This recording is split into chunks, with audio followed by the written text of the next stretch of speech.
मंदिर में अगर दिया लगाने जा रहे हो, बाती लगाई है आपने मंदिर के अंदर, तो कुछ देर बैठिए, कुछ देर स्मरण करिए। हमारे यहां तो यहां तक कहा गया है कि किसी मुर्दे को अगर जलाया भी जाता है तो कपाल क्रिया तक रुकना पड़ता है कि थोड़ा रुकिए, कोई पीछे से आकर कुछ कर ना जाए। दीप जलाएं, थोड़ी देर रुकिए। और दीप का भी नियम है महाराज, दीप का भी नियम। दिए में जो फूल बत्ती लगती है, गोल बत्ती लगती है, गोल वाली, ये बत्ती हमेशा कोई विष्णु भगवान की पूजन कर रहे हो, शिव जी की पूजन कर रहे हो, कोई अन्य देवता का अगर आप स्मरण कर रहे हो तो गोल बत्ती लगाई जाती है। भगवान के मंदिर में पूजन कर रहे हो तो गोल बत्ती लगाएं। लंबी बत्ती, लंबी वाली जो बत्ती होती है लक्ष्मी की पूजन में, देवी पूजन में, जितनी भी माताओं की आप पूजन करोगे, जितनी भी देवियों का आप स्मरण करोगे, उसमें लंबी बत्ती का प्रमाण है। पितरों की पूजन में लंबी बत्ती का प्रमाण है। पितरों को कभी गोल बत्ती नहीं लगती। आप मटके के पास में, परिंदे के पास में, जल के पात्र के पास में कोई भी अगर दिया लगाएंगे तो वहां गोल बत्ती रखकर लगाएंगे तो घर में लक्ष्मी नहीं टिकेगी।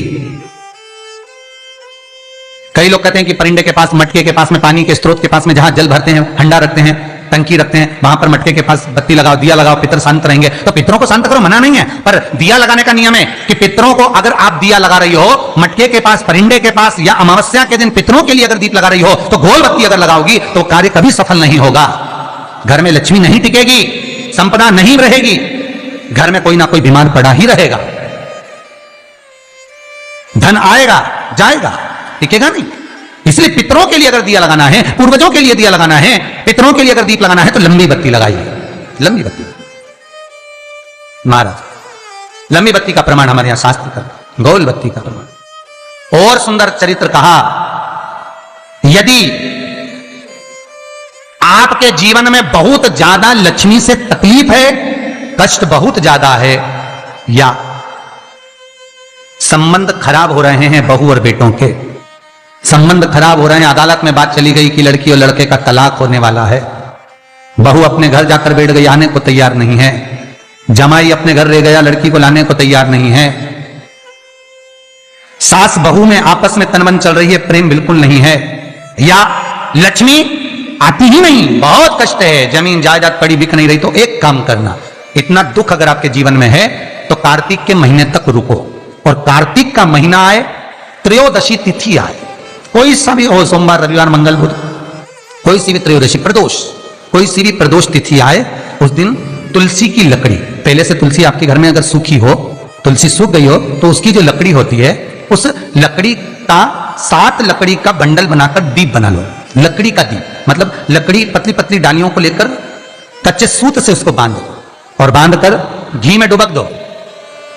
कार्तिक के महीने में शुक्ल पक्ष की त्रयोदशी तिथि जब आए, प्रदोष का जब व्रत आए, उस दिन भगवान के मंदिर में, शिव मंदिर में नहीं, भगवान किसी भी देवता के मंदिर में, विष्णु के मंदिर में, नारायण के मंदिर में, कृष्ण मंदिर में, राम मंदिर में, किसी भी मंदिर में, मंदिर ना हो तो अपने घर के मंदिर में शाम के समय पर उस तुलसी की लकड़ी का दीप, दिया भरकर उसमें घी डालकर जो दीप प्रकट कर देता है, जला देता है, दीप को प्रज्वलित कर देता है, उसके घर में कभी संपदा की कमी नहीं होती। महाराज विष्णु पुराण में स्पष्ट लिखा है। इसलिए शायद कहा जाता है कि भगवान को सर्वश्रेष्ठ कौन सा चंदन अच्छा लगता है। आपको पहले भी कथा में कहा, आगरा की कथा अगर किसी ने सुनी होगी तो उसमें वर्णन किया, भगवान को सर्वश्रेष्ठ चंदन कौन सा, भगवान को सर्वश्रेष्ठ चंदन कौन सा प्रिय है, वो कौन सा चंदन है जो भगवान विष्णु को लगाएं, राम को लगाएं, कृष्ण को लगाएं, वो कौन सा चंदन है जो श्री हरि को लगाया जाए। तो जीते जी भगवान विष्णु एक बार गले लगाते हैं, उसको कहते हैं हरि चंदन। कौन सा चंदन है? हरि चंदन। हरि चंदन बाजार में नहीं मिलेगा, हरि चंदन आपको बनाना पड़ेगा। कैसे बनाना है?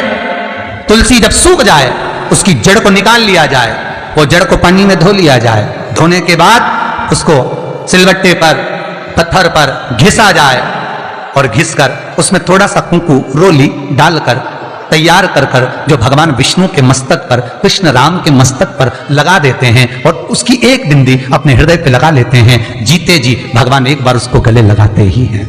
हरि चंदन प्रियता। जैसे शिव महापुराण में रुद्र चंदन का भाव है, शिव महापुराण में रुद्र चंदन का प्रमाण दिया जाता है। अगर आपने लिंग पुराण पढ़ी हो तो उसका 5वां स्कंद अवश्य पढ़िएगा महाराज, और शिव महापुराण अगर पढ़ रहे हो तो उसका कुमार खंड पढ़िएगा, जिसमें रुद्र चंदन का प्रमाण है। रुद्र चंदन कैसा?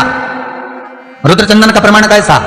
तो महाराज कहा, चंदन घिसकर, पीला चंदन घिसकर उस चंदन को 3 मुखी रुद्राक्ष पर लपेट लिया जाता।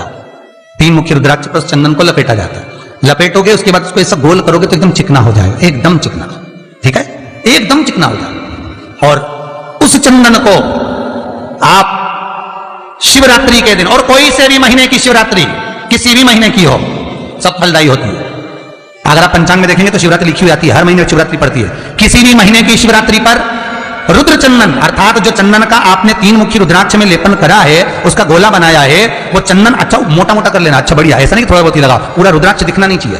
पूरा लपेट कर उसको शंकर के शिवलिंग पर ले जाकर रख दीजिए और फिर धीरे धीरे शंकर भगवान पर जल अभिषेक करना प्रारंभ कर दीजिए। वो चंदन पूरा धीरे धीरे शंकर के शिवलिंग पर डलना चाहिए।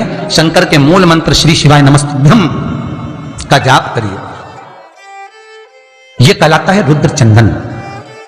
इस चंदन के अभिषेक से महाराज जो काम नहीं होता, आप कर कर उस कार्य को प्राप्त कर सकते, सिद्ध कर सकते। रुद्र चंदन, हरि चंदन, रुद्र चंदन, ये वो चंदन है जो जीवन का सुख प्रदान करने वाले हैं, हरि तत्व देने।